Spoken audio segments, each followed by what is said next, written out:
Corporation of America presents The Magic Key.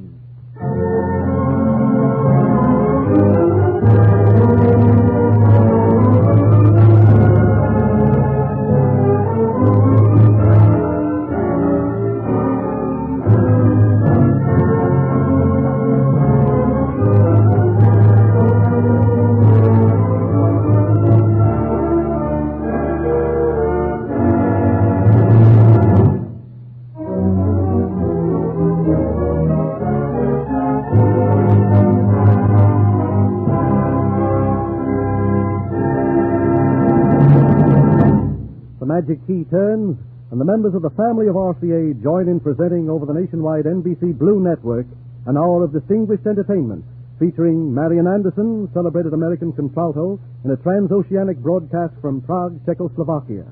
Paul Whiteman and his orchestra with Ramona, Bob Lawrence, and the King's Men. Colonel Stoop Nagel and Bud, the inventors and philosophers of Puckering Valley. John B. Kennedy, NBC commentator, in a broadcast from the Seeing Eye Training School for Dogs in Hanover, New Jersey. And Frank Black and the NBC Symphony Orchestra, who open this afternoon's program with a prelude in G minor by Rachmaninoff, transcribed for orchestra by Mr. Black.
Oft disputed, is the reward of greatness. Some say it is fame, riches, and others say it is happiness. Marian Anderson has sampled richly all these rewards. The applause of her audiences and the acclaim of critics must have been sweet music for this young Negro girl from Philadelphia. But greater than all this must be her happiness in knowing that she has repaid 1,000-fold the nickels, dimes, and quarters which her friends donated in order that she might study music under a competent teacher. Their generosity gave to the world one of the greatest contraltos of our time. Today, she is in Prague, Czechoslovakia, one stopping point in a concert tour which is bringing her even greater recognition. To this far-off city in Central Europe, the magic key of RCA now turns to bring you Marian Anderson. You will first hear Schubert's Ave Maria at the piano, Kosti Vehanen.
Souls Been Anchored in the Lord by Florence Price.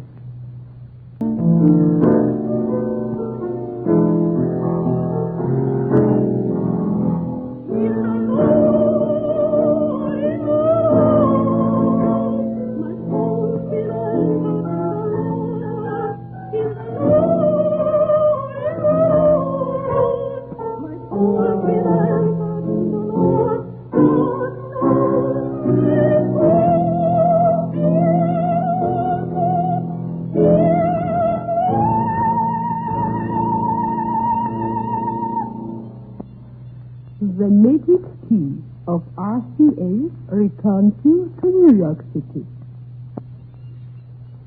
For centuries, mankind bowed to one physical infirmity with despairing submission, blindness. As long as we have known of man, the permanent loss of sight has plunged him into a world of darkness from which there was no escape. It sentenced mankind to barren, cruel isolation. For with sightless eyes he could neither read nor move about. In 1829, Louis Braille severed one of the chains that held men in darkness when he gave the world his system of raised letter printing, whereby the blind could read with the tips of their fingers. Although Braille brought light to the minds of the blind, darkness still handicapped their movement. And then from Europe a few years ago came news that this last great handicap of blindness had been conquered. After 10 years of experimenting, dogs had been trained to guide the blind safely and under all conditions. The task of educating dogs to guide the blind men and women of America was undertaken by a group in Hanover, New Jersey. Called the Seeing Eye, it has already brought the precious freedom of movement to several hundred blind people.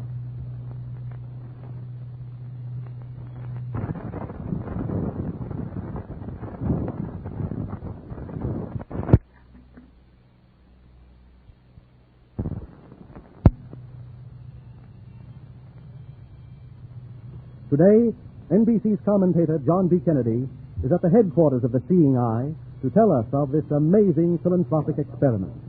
The magic key turns to John B. Kennedy at Hanover, New Jersey.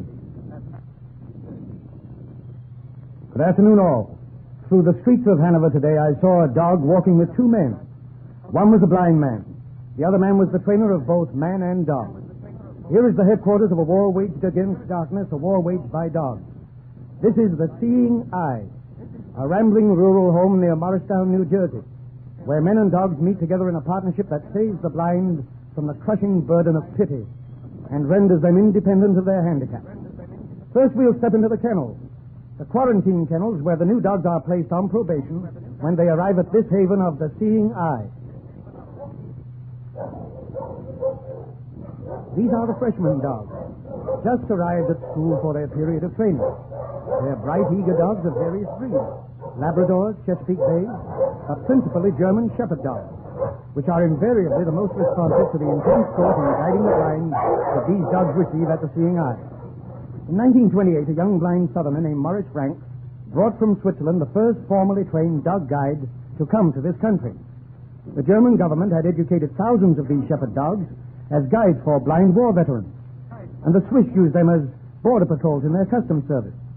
Young Frank tested his dog in the most congested and perilous American city traffic conditions and found the dog an absolutely reliable guide.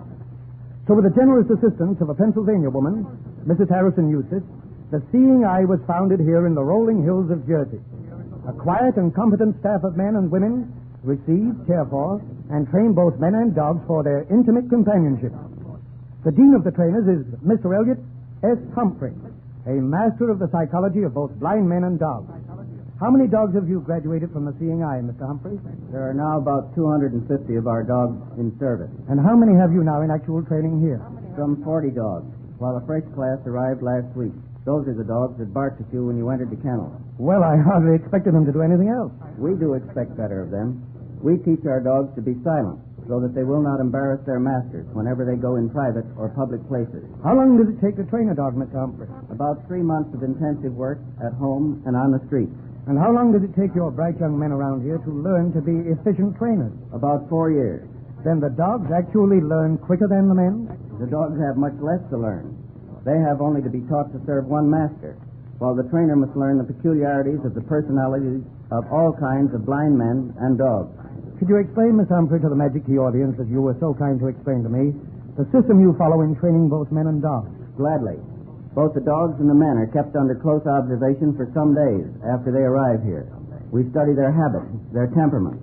You know, most blind persons lose their sight in adult life. Less than 0.5% of all blind people are so handicapped from their birth. Loss of sight may develop certain phobias or fears, quite apart from deprivation of vision. Yes, that is bad and sad enough. We study these things in Blind Man and select for him a dog specifically qualified by nature and instruction to fit in with his needs. Why, yes, I talked with one of your blind graduates, and he told me how he had a constant fear of injury, not from traffic, but from buildings. One day his dog abruptly halted a quiet stroll to pull its master sharply to one side. A beam abutted from a new building. He would have struck his head against it, but the dog was too alert. It saw the danger and acted. Now he tells me he walks about with the utmost freedom and confidence. All the owners of all our dogs can tell similar stories. Well, it's amazing to me that in so short a period a dog can learn to be obedient to the call of one man. But it is just as important for the dog to learn to be disobedient on occasion. Let me illustrate. You see that blind man walking through the foyer? Yes. Holding lightly the guiding harness in his left hand? He wants to go upstairs, but he's new to the house. Watch the dog. Why, yes, the dog just came to a dead stop, while the man still urges him to go on. Sure. The dog can see danger in unexpected stairs leading below. The dog disobeys its master to save him from possible harm. Well, Mr. Humphrey, how do you decide that a dog is qualified to serve any particular blind man? It depends quite as much on the man as on the dog. Some men and some dogs cannot get along well together. Well, of course, that is not an unknown domestic situation anyway. Some, very few, don't like dogs. But all dogs like some kind of man. We try to get man and dog to suit each other. You see, a dog's only reward for its work is affection, and a dog is very quick to detect whether or not it is being merely complimented for good service or actually loved for it. When we see a blind man likes and understands his dog, is safe, then off they go together. Of course, as a rule, a dog's life is much shorter than a man's. How long is it? Our dogs usually give 8 to 10 years of service. Well, it must be a very great hardship when a blind man loses his dog. Not as much of a hardship as it used to be, for all the blind man does now is to return to the seeing eye for a month's training with a new dog. Some blind men are now being guided by their third successive dog from here. What is the shortest time in which dog and man, that is, after the man has been blinded, have been trained into perfect companionship? That brings up one of many interesting cases. A college man from Idaho went hunting in October. A wild shot cost him his sight. He came here in January, finished his training with his dog in February, and was back at his college studies in March.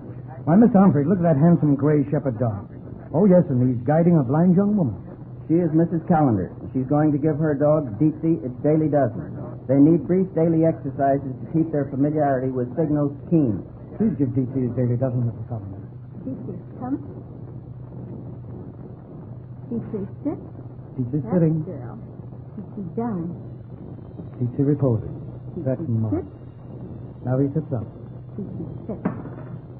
Responsive to every order. How long have you had Deepsy, Mrs. Callender? For 20 months. It's very evident that you are quite attached to each other. Oh, yes. And Deepsy are the only eyes I have. A pretty woman smilingly happy because she has alert and faithful eyes to guide her. The blind, Mr. Kennedy, are invariably more cheerful than those of us with normal vision. That is, when they are independent of constant human help. Well, it would be fine if all the blind could have that help. That is the objective of the seeing eye. Even now, we're conducting a class for men and dogs in Denver, Colorado. We make the cost to them as reasonable as possible. Here at the school, $150 for the course includes keep in the home, which you will observe is run as a home and not as an institution. Good. That fee includes the purchase of the dog, its harness, training, and all equipment. A happy combination of a philanthropy without a charity. It's dinner time at the Seeing Eye. Quietly, the dogs guide their blind masters to the table, where they sit and chat and smoke, with a radio and braille cards and checker games awaiting them afterwards. The dogs lie quietly, each by its master's side, eyes alert for every move, the seeing eyes. Anyone with a blessing of sight must rejoice in this blessed work that gives the blind the unfaltering loyalty and devotion of their dogs in their unremitting contest with darkness. The Magic Key of RCA returns you to New York City. Frank Black, General Musical Director of the National Broadcasting Company, directs the NBC Symphony in his own arrangement of Perpetual Motion from the Third Violin Suite by Franz Reich.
You can't judge a radio by looking at it. And you can't tell how well a set is made by listening to it. You must rely upon the reputation of its maker. When you buy an RCA Victor set, you can rely upon the reputation of the company that makes not only the Magic Voice radios with Magic Brain, Magic R, and RCA metal tubes, but also manufactures NBC broadcasting apparatus and RCA photophone motion picture equipment. The only manufacturer that builds everything in radio, from microphone to receiving sets. Thus you get the benefit of the skill of authorities on sound reproduction, combined with the knowledge of experts on sound transmission. So, when you buy your next radio, get reception that guarantees you RCA all the way. RCA from the microphone to your living room. Your RCA Victor dealer's demonstration of the magnificent RCA Victor Magic Voice radio will prove a revelation. You'll discover it brings your reception to match the fidelity with which RCA equipment and NBC engineering puts programs on the air. Prices begin as low as $20, and there are 28 attractive RCA Victor models selling for under $100. Your RCA Victor dealer will be glad to arrange convenient terms and a liberal trade-in allowance.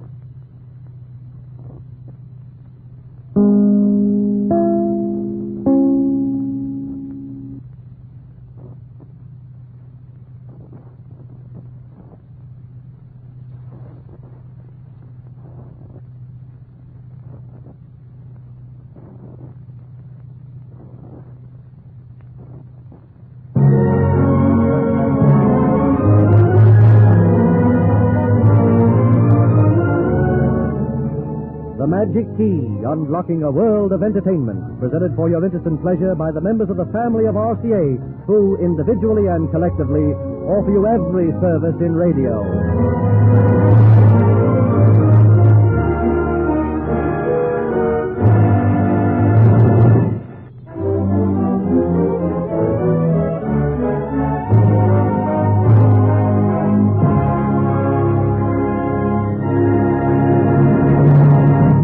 New York newspapers a few days ago carried a story that brought real pleasure to lovers of modern American music.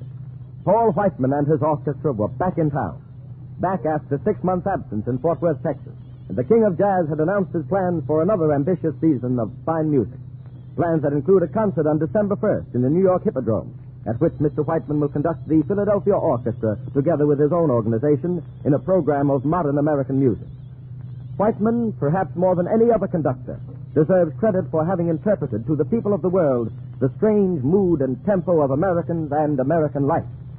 Through the concert stage, through radio, and by means of his Victor records, he has won universal recognition for modern American music.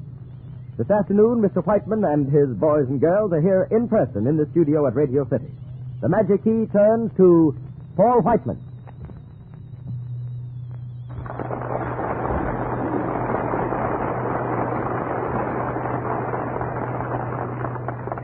We'll first play Penthouse Serenade, arranged by Adolf Deutsch, our chief arranger. This is an example of what we call salon. A popular tune everybody knows, done in a modern manner.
de Lovely, sung by Ramona, suave, sophisticated chanteuse. To you, a grand girl at a grand concert piano, who has picked that grand hit tune, It's de Lovely, from the new success, Red Hot and Blue.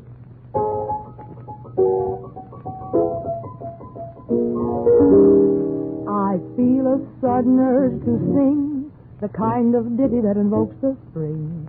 So control your desire to curse while I crucify the verse. The verse I've started seems to me the tenth antithesis of melody. So to spare you all the pain, I'll skip the darn thing and sing the refrain.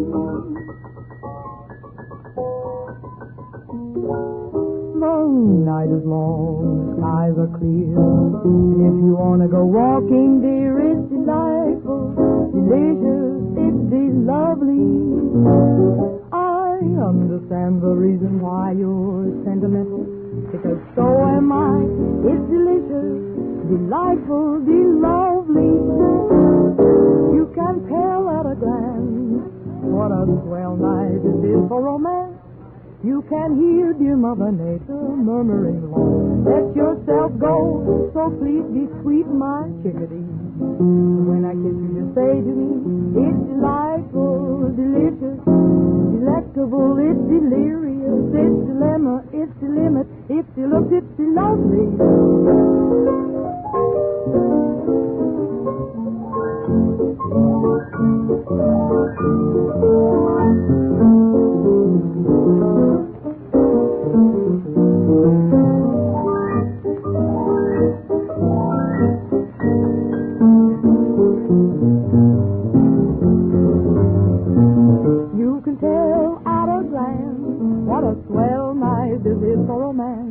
You can hear dear Mother Nature murmuring low, let yourself go, so please be sweet, my chickadee.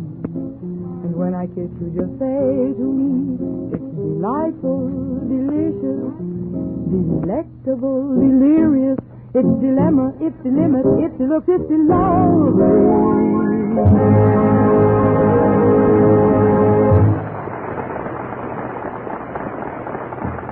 William Tell, a familiar passage from an old familiar overture which has been dressed up in new 1936 swing.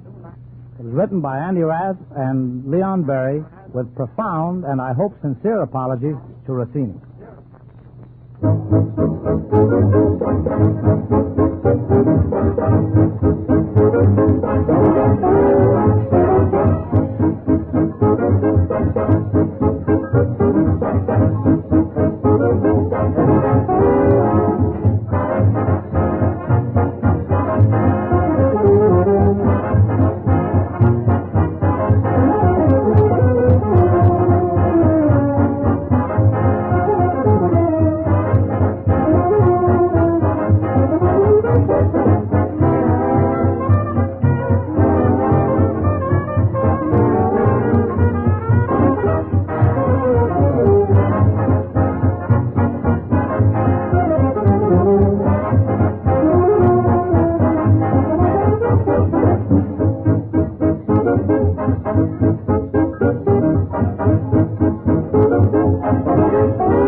We have with us 4 boys from California who have been making great strides in radio for the past year or so. They're real fine. The King's Men, who are now joined by our popular baritone, Bob Lawrence, in George Gershwin's I've Got Plenty of Nothing from the opera Porgy and Bess.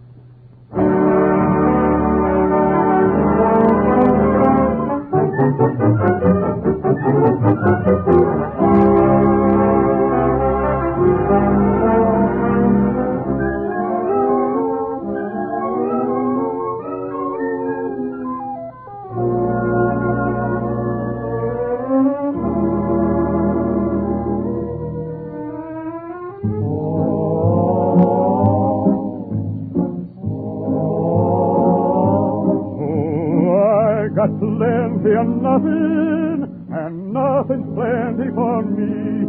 I got no car, got no mule, got no misery. Oh, the folks with plenty of plenty got a lock on their door. Afraid somebody's going to rob them while they're out a making more. What for? I got no lock on the door, that's the way to be. They can steal the rug on the floor, that's okay with me, 'cause the things that I prize like the stars in the skies all are free. All the things that he prized like the stars in the skies all are free. I got plenty of nothing, and nothing's plenty for me. Oh, he got his gal, he got his Lord, got heaven to hold it Lord. No use complaining. Got his girl, got my gal, got his Lord, got my Lord, got my son. Oh, he changed since that woman come to live with me. How he changed? He ain't cross with Jill no more. And ain't you hear how he invests all the time singing in their room? I tell you this dog, he's happy now. Happy.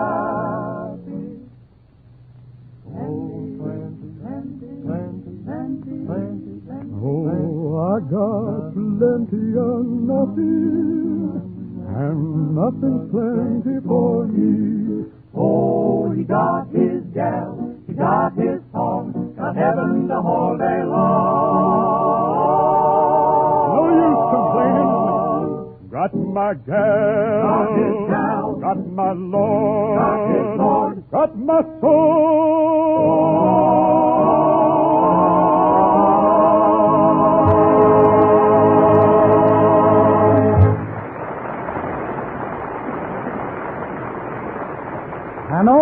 An old favorite melody and arrangement of ours, Dardanella, which may have been the forerunner of swing music. Anyway, we recorded it 9 years ago. In those days, we called it jazz. I guess it's swing now.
Just as the rhythm of Paul Whiteman and his orchestra symbolized distinction in modern American music, so do RCA metal tubes represent distinction in modern radio reception. For both short and long-wave reception, RCA metal tubes are better.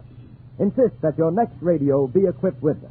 RCA metal tubes are the mark of a truly modern radio.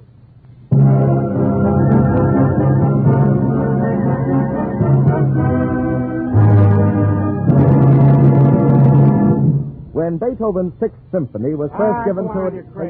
Well, now, Beethoven... I'm surprised. What do you mean, Grauer? We can't have a studio? No. We got as much right to be here as Paul Whiteman. I mean, who's Whiteman? I don't know. Walk in here. Of course we have, Bud. Why, we've been on the air a long time, too. Sure. It does seem to me that the least they could do would be to give us a decent break. That's what I say. Goodness sakes, if NBC came to me and wanted a studio, I'd give it to them if I had a studio. Yeah. Me too, boy. I think it's high time. High time why? Well, it's just high time, that's all. Well, listen, you'll pardon me, young men, but this happens to be the RCA Magic Key Show, and there's a sort of a program going on here. You can't come in and interrupt this way. Well, we want to rehearse for our show later on this afternoon. Yeah. We got a broadcast of our own now, you know. That is, as far as I know. Yeah. It's a Minute Tapioca show. Yeah. So how's about letting us rehearse it right here on your show? You know, darn well we were going to bust in anyway. You were at rehearsal. Sure. Look, hey, are we going to rehearse the very stuff we're going to do late this afternoon on our own program, Colonel? No, but it's a good way of getting on the RCA show, isn't it? Oh, I see. Well, look, hey, Ben. Yes? Now that we're here and stuff, how's about that big build-up you were going to give us, remember? Well, okay. Yeah. As you all know, ladies and gentlemen, these two guys, shall we say, are Colonel Lemuel Q. Stoopnagel and Bud, so take a bow, boys. Take a bow. Oh, that's fine. That's great. That's a nice build-up. Yeah, it's a fine thing. Great B build-up. Yeah, why don't you say something nice about it? You said a lot of stuff about Walter O'Keefe last week before you introduced him. Yeah, we want an announcement like you gave Walter O'Keefe. Gee whizzikers. Oh, well, all right, then. You asked for it. The century was turning. Modes and moods were changing. Plush was being removed from sofas when Mrs. O'Keefe presented to Mr. O'Keefe a bawling bundle of pink. That was Colonel Stoopnagel and Buck. Oh, fine. That's better. That's better, Ben. You know, Ben, there's something we've been wanting particularly to do for many years, which for some reason or other we hadn't done. Yeah. And I'm wondering if RCA wouldn't let us do it. Well, anything within reason, Colonel, you can be assured of that. Well, I think it's about time someone paid some attention to the sound effectors. Those valiant so-and-sos who've been making so many sounds for such a long time. Well, I think that would be a very worthy thing, too, Colonel. Now, I've written a little tribute to these intrepid lads who are always in the background themselves and who are only known by the sounds they make. Bud, you've never done any sound effects, have you? No. Well, here's your chance. Oh, goody. Yeah, it wouldn't be exactly fair to ask the regular sound effects man to do them while I'm speaking about him, would it? No, it wouldn't. No. I think you'll let me handle the effects just this once. Well, say, look, Bud, what's the name of your poetical tribute, or should I say Colonel? You should say Colonel. Well, I said Colonel. Go ahead. All right. Sound effects, I love you. It's peachy. We give away a sound effect with each line of the poem. You ready, Bud? Well, I'm back here, Colonel. You can go. You know, Oh, I don't is any know good one back sound there? effect from another. Yeah, but I love to play. All right. Are you ready? Well, I guess so. Yeah. All right.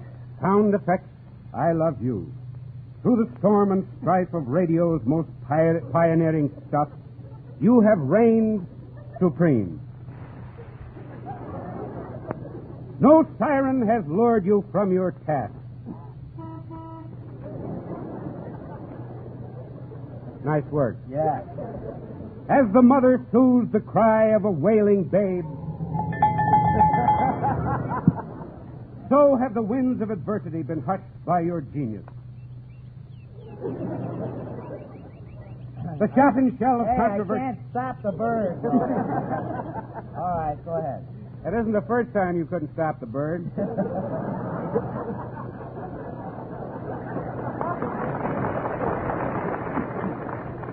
The shot and shell of controversy may whistle round you. I say the shot and shell of controversy may whistle round you. Still you stand practically nobly, using your skill. A little late there. Yeah. While the lilting songs of birds or the cataracts of Niagara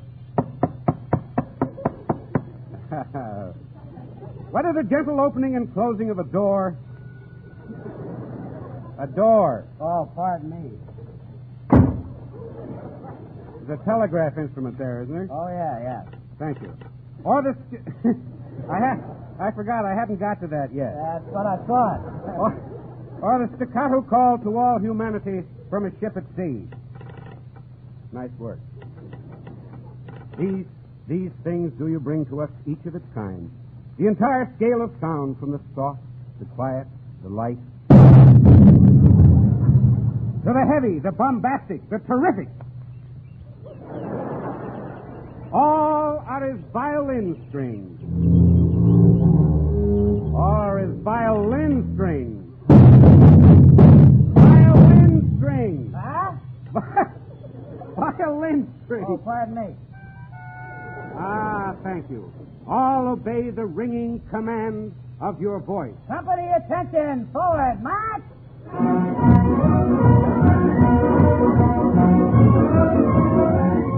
Sound effects, I love you.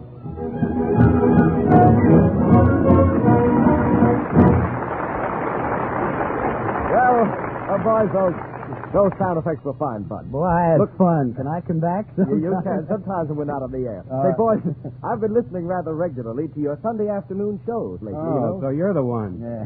Yes, and I notice you frequently interview what you call the little-known men of industry. Yeah, that's right, Ben. We do. Well, the reason I mentioned it is that I have a personal friend here in the audience. Oh, who somebody claims, you know, huh? Yes, a personal friend who claims that he's qualified to be one of your men of industry. Yeah. Now, if I get him up here, I wonder if you'd interview him, Bud, would you? Well, I think that'd be fine, Ben. Where is the guy? Well, just a moment. He's right over there. Mr. Baudelhanser. Yeah, Ben, yeah. Come here, please, Mr. Baudelhanser. This is Bud of Stoopnagel and Bud, Mr. Baudelhanser. Hiya, Bud. Where's the colonel? Well, quiet. He just went down into the audience to come up on the stage as you. Oh, I must be the colonel myself then. Yeah. What won't we do next? Yeah. I could have sworn I was me all the time. Look, we're all anxious. What was your name again? Bottle Hunter. B-O-LH space paragraph H-E-R. I see. It's a good way of spelling. Yes, stuff, I like All that. mixed Yes. up with this. We're anxious, Mr. Battlehunter, to know something about your business, if you don't mind telling us. Not at all. I am a listener to see if a soundproof room is. You're a what? To see if a what? I am a listener to see if a soundproof room is. Well, look, elucidate. Well, my job is when a soundproof room is finished being made soundproof, I make sounds to see if it is. Oh. You want to hear some of the sounds I make? Yeah. I want to hear some of the sounds I Well, go ahead. Oh, that's one of them. You want to hear another one? Well, I really... Look, just quiet. Just a minute now. Look, you can demonstrate your soundproof sounds later on in the interview. What I want to know is whether you see if soundproof rooms are soundproof alone or whether you have someone working with you. I got someone working with me. Well, goodbye. Well, wait a minute. Don't go yet. Who works with you? Mr. Hansel-Bolter. Mr. Hansel-Bolter and a Mr. Bodel-Hanser. Yeah, I had to fire him, though, and I had a very dickens of a time trying to go it alone. Oh, you did, huh? You see, I had to make the noise outside the room and then run into the room quick like a mouse to see if the sound was there. And on almost every occasion, I was too late. Yeah, I can see that. Yeah. Was there any occasion... Every occasion, Quiet. I was too late. Why, you just read that. I liked the line. All right. Well, look, was there an occasion where you ran into the room and actually heard the sound before you, or rather the sound you made before you went into the room? Yeah, I went, you, outside, and then ran inside and went, who? Yeah. Yeah. Nobody knew the difference. Well, I can see it. Of course, I did. I didn't Yeah, care. all right. I know all about that. You're indeed fortunate, Mr. Bodel-Hanser, to have such a job as that. I'm wondering, though, if there's really any future in it. You can just bet there is. Why, one of these days, someone is going to want a room where noise can get into it quick instead of a soundproof room where no noise can get into it at all. What's that? You see, I really have a noise that'll go through any soundproof room. I hardly ever use it, though, because it's pretty raucous. You want to hear it? Oh, good heavens, no. Never mind. Oh, wait a minute. My goodness. Listen, another yell like that and you'll put Stoopnagel and Bud right off the air, Mr. Bodel-Hanser. Put Stoopnagel and Bud off the air? Well, yes, certainly. Goody!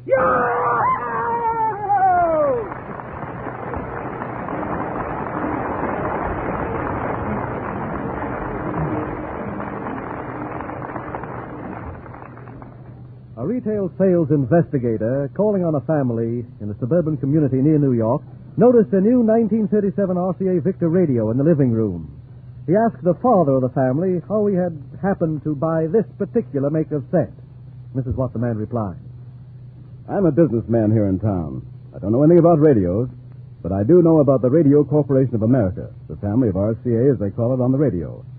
I know, for instance, that one member of this RCA family is the National Broadcasting Company. My family have listened to the programs of its two coast-to-coast networks for the past 10 years. Then, lately I have become acquainted with another branch of RCA. That's RCA Communications, which I use from time to time in ordering from firms in other cities in America, and also those in Europe and China. And just the other day I noticed a sign which said that RCA Photophone made the high-fidelity sound motion picture equipment used in our local movie house. In all these contacts with the Radio Corporation of America, one thing has impressed me. Their activities are concentrated on a single purpose: radio and sound reproduction. So when I wanted a new radio, it seemed logical to buy a set made by the one organization which had gained knowledge and skill from working in every field of radio. And that's why I bought a radio made by RCA Victor. This man's reason for buying an RCA Victor radio again emphasizes our reason for saying, for every service in radio, use RCA.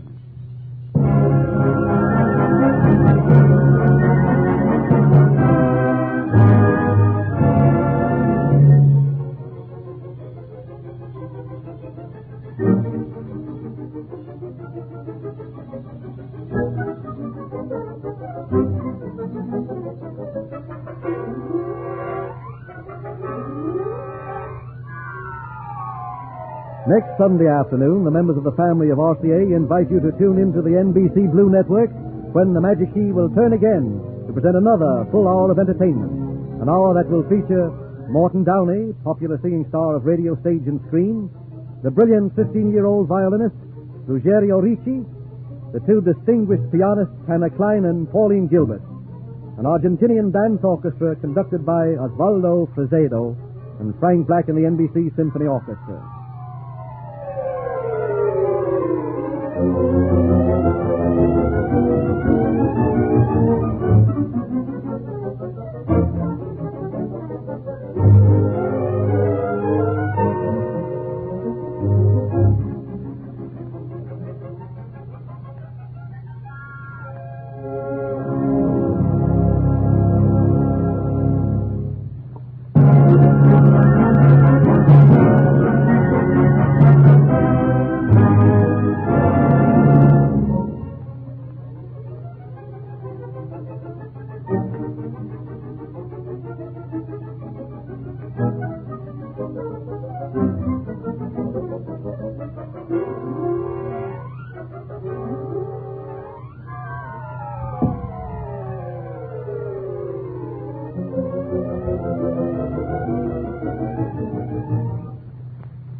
Whiteman and his orchestra appeared through the courtesy of the John H. Woodbury Company. This is Ben Grauer and Milton Cross speaking for one member of the family of RCA, the National Broadcasting Company.